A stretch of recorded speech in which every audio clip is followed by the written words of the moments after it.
The first time I was shot, I didn't even flinch. Knowing nothing of guns or bullets or penises or the dark. There was no mark left on my navel, but it swam around inside me, a metallic worm in my secret peach.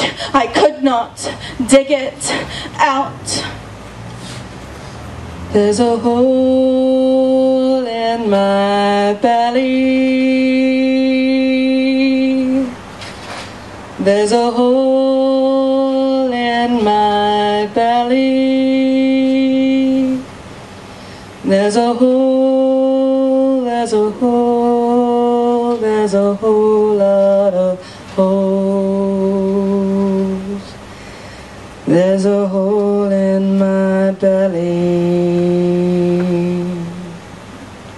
The second time I was shot, I lay still, my origami legs unfolded, knowing something this time of guns and bullets and penises and the dark. Knowing something of marks that do not leave marks, I stuffed the peach way back in my throat and looked over his rise and full shoulders at the stars. There's a hole in my belly.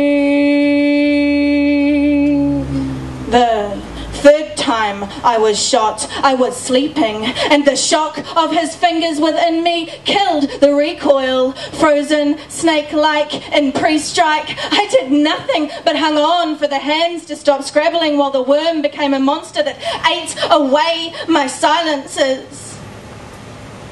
There's a hole in my belly. The fourth time I was shot, I knew it was coming. Being familiar with guns and bullets and penises and the dark. Knowing intimately the nature of marks that do not leave marks, my body resisted, but my mouth had forgotten the shape that no makes, and I let myself be held flat, pressed back. I looked over his sweating rise and full shoulders, counted the dots on the ceiling and waited and waited and waited. There's a hole, there's a hole, there's a hole.